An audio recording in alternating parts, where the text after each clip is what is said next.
Welcome to the Shaping Your Success channel. I'm Ali Thompson. I'm joined today by Mark Edwards, Chief Product Officer of Rocket Lawyer UK. Mark tells us about the role of a Chief Product Officer in a legal tech company, about Rocket Lawyer's mission to make law more accessible, and how law firms can use tech to improve their customer experience. We begin by asking him to outline the Rocket Lawyer mission.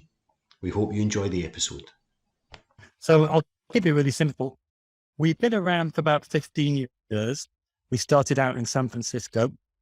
I joined Rocket Lawyer 10 years ago. I originally joined to set up the UK version of Rocket Lawyer, which we launched about 9 years ago. And since then, I've been setting up other countries.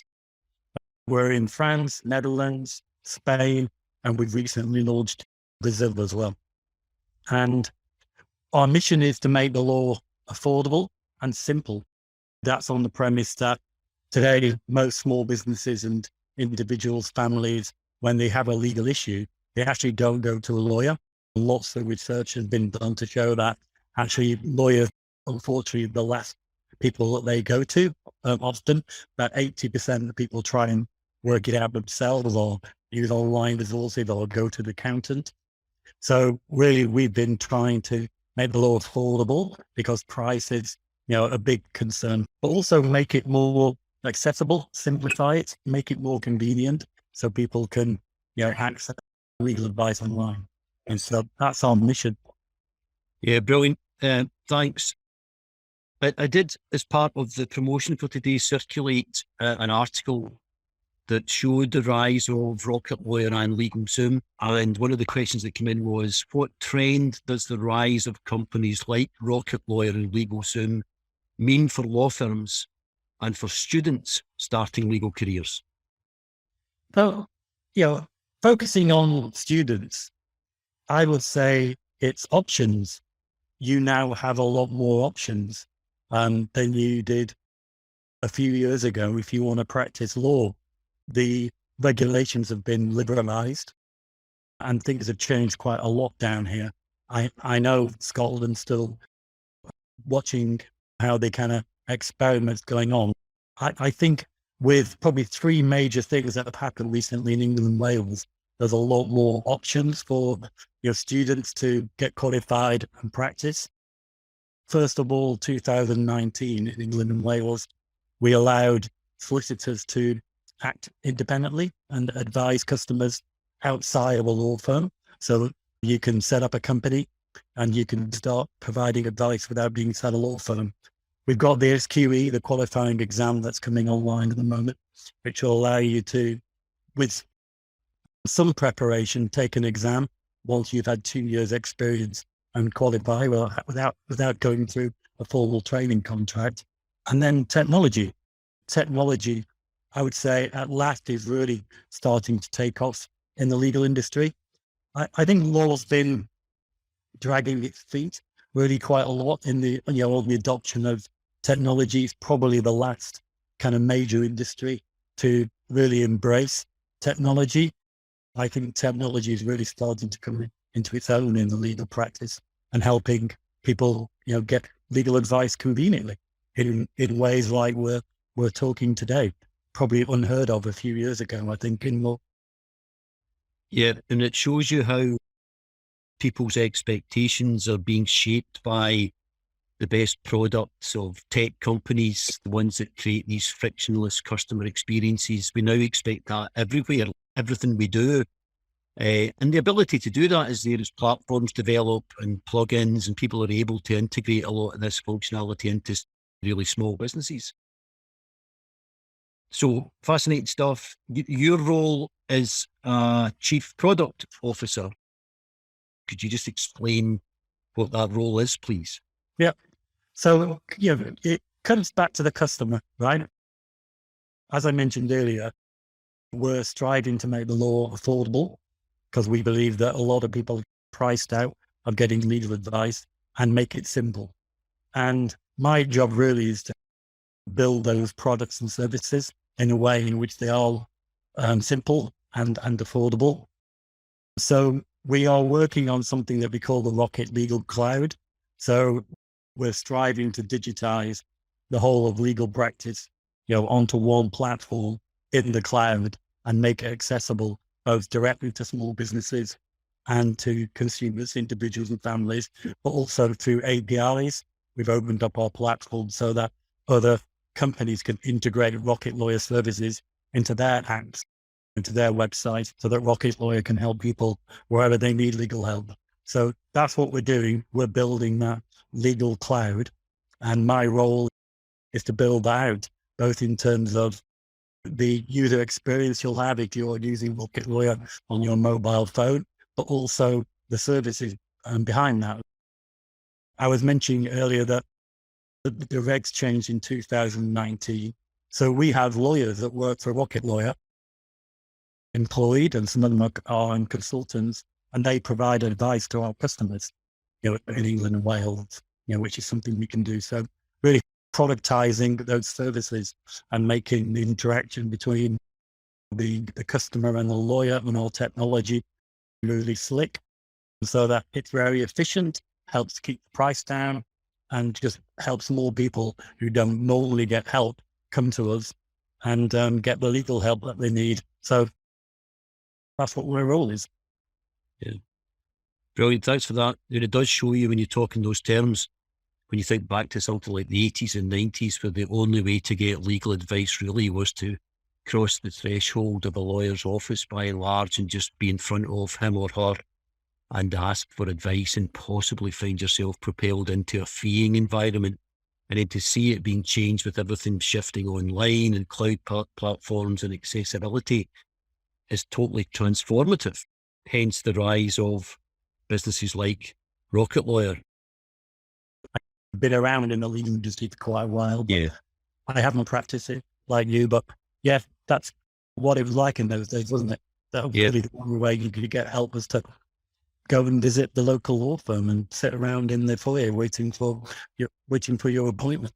Yeah, almost akin to going to see the travel agent and be told about some hotels that you might like. And I know that most of our audience will be aghast at these types of processes, but that is the way that things are being obviously reshaped and weren't always thus. One of the questions, Mark, was, can you explain the process around developing tech products, please? So do you follow a formula, a process, or an ideology? Yeah, we use something called Agile. Most tech companies do, which is really about the idea of building technology very quickly, iteratively, getting it to the customer really quickly and testing it. That's the kind of Agile principle. Most tech companies do that. We've got a flavor of it, which really starts with the customer. So understanding what they need, what problems they're having, accessing law, and working out what product, what services we can build with them. And what we do is we start with design. So we will design the user experience on paper. We'll lay it all out, and we'll do a technical design for how we want to build that, and we'll get that all worked out. Then we start building it and start delivering little increments, little slices every few days. So just constantly designing, constantly releasing to the customers, observing them, talking to them, measuring what they do on the website, and then making improvements. You don't just have to apply it to your product that you're building, but the fulfillment of those products, the legal advice side of it as well. So you can apply it to the processes that are used internally as well in your back office team. Just constantly working out what you want to do next and make improvements, putting them out there, testing it to make sure it has improved things. If it has, then you can continue to iterate. And you might not end up at the place where you thought you would end up, because you'll probably change path a little bit along the way. Yeah, thanks. So I do speak from experience here. There will probably be law firms sending out invoices to clients just now that are being sent out through the mail, actually being posted out, and then you received a letter and there's obviously no direct way to pay from the letter. You can't do anything there. You've got to then go and do something, whether it's phone in, send a check, these things are still happening. And we see the world of possibility that's arising around using tech. So the question that was submitted was, how could law firms improve their customer experience using technology? Okay. Yeah, that is a good question. So I definitely think you're right about moving away from paper. Paper is certainly the old world, and we are 100% digital. And that's what we're trying to drive lawyers to do as well, to adopt technology and go completely digital. I think the important thing is to always go back to the customer and start with what the problem is. I think so often people pick up a technology. I think AI is a good example, is machine learning, and they try and work out what they can do with that tool and how they can make things better for customers. And really, it's got to be the other way around. They're just tools. Technology is just a tool. So you've got to think about the customer, think about the problems they're having, and then you can develop a solution. So something that we've been working on, which kind of comes back to what you were saying before, is online digital payments. So we have a new service that we've offered, that we've launched in the US. We haven't brought it to the UK yet, called Rocket Wallet. What that does, it works in hand with our electronic signature solution, Rocket Sign. So once you've created a contract on Rocket Lawyer using our automation technology, which allows you to draft a contract, or maybe you've uploaded a contract, that you've created offline or someone sent to you, you can digitally sign it on the Rocket Lawyer platform without having to, do a wet signature. And now we've introduced payments as well. So you can now pay as well. So if I was, buying a car off you, Ali, we could create the contract online, we could sign it online, and then we could pay online. And that's quite novel in the US, because in the US, they still use checks a lot. They haven't adopted digital payments as much as has been adopted in Europe. So that's quite innovative for us in the US market. Online notarization has really taken off over the last 2 years, as you can imagine, because it's been very difficult to, and sometimes not possible to walk into a law firm and meet a notary and get notarized face to face. So it hasn't really taken off in England and Wales that much. The laws didn't change that much over the last couple of years here, but in the US, it was completely opened up. The next question was, what key trends do you see happening in legal tech? Certainly, an increasing focus on making a delightful customer experience. We're so used to using our mobile phone to access everything. We have one with us all the time, and we do, most of our, daily activities on our mobile phone. Most people who visit Rocket Lawyer are actually visiting us on a mobile phone. We just hard to believe in some cases, right? They're really coming to make contracts on a phone, but yeah, we do. Most of our customers are mobile phone customers. What we're doing is the experience that you would expect from an app, on your mobile phone, to be delightful and fun and easy to use, just like when you're using, WhatsApp or Twitter or, LinkedIn or whatever game, or, you're using with your mobile phone. There's a lot of emphasis on making it really simple and easy to use and accessible on your phone. So, you can do it wherever you are. So that is certainly a big trend, in technology. And I think that's one of the things that law firms will certainly have to embrace. They need to make sure that they've got a good mobile presence. People aren't necessarily sat at home in their office on their desktop computer trying to get legal advice. They'll be, down the shops, in the cafe, trying to sort something out where they are. And that's not just individuals, but also business people. Business people are out and about using mobile devices. So you've certainly got to have a good mobile website, a good mobile app, if you want to be able to provide people with the legal help that they need wherever they are. I think law firms have got to work out how to provide access to advice outside of office hours. That's another area where people are so used to being able to get help in the evenings, get help at the weekend. Because when you've got a problem, you want it solved then. You really want the responsiveness. You want response, from the provider. So that's another area where we focus along with efforts. We have something which we call our Q&A Ask a Lawyer. It's a little simple widget on our website, in our mobile app, where you can just type in your legal problem whenever you've got one, and we'll immediately get that and start looking for the right lawyer for you and connecting you, no matter what time of the day it is.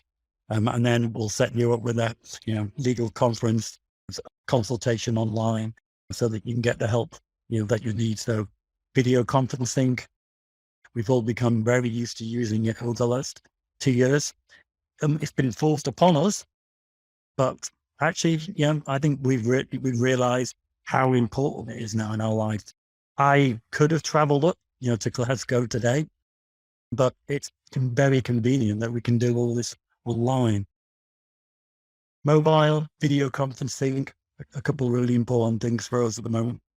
Yeah, fantastic. It makes me think, as you were talking there, I was reading recently, it was like Richard Susskind, mid-90s, getting pushback, I think, in relation to his claim that email would become prevalent or the default, really, of communication. And I think it was the Law Society of England essentially calling him out, I suppose I could say, in relation to that, saying that we didn't really want this type of thing to be, promoted, that you could just send an email to a lawyer at 10 o'clock at night or something. Though there's a safety around it coming through the mail, that type of thing. But I couldn't agree more in relation to those areas. People expect convenience and responsiveness. That's what they're used to from any other service that they use. I mentioned price earlier as being like the major barrier, for access to justice, but there's other concerns. It's not just about price. Another big concern is people don't know how their matter's progressing because there's not enough communication, and they don't get the response that they want from a traditional law firm provider. That is often a big criticism. I've sent in a question to find out how my matter's going along. 2 days later, I've not had a response, and then people start to worry. You expect a response within an hour or two. That's an area where law firms have really got to focus on that customer service, being very communicative, responsive, being available, not necessarily 24 hours a day, but certainly, outside the normal business hours, because you're working all day. You deal with your legal problems often in the evenings, and that's when you need the help if you're a small business.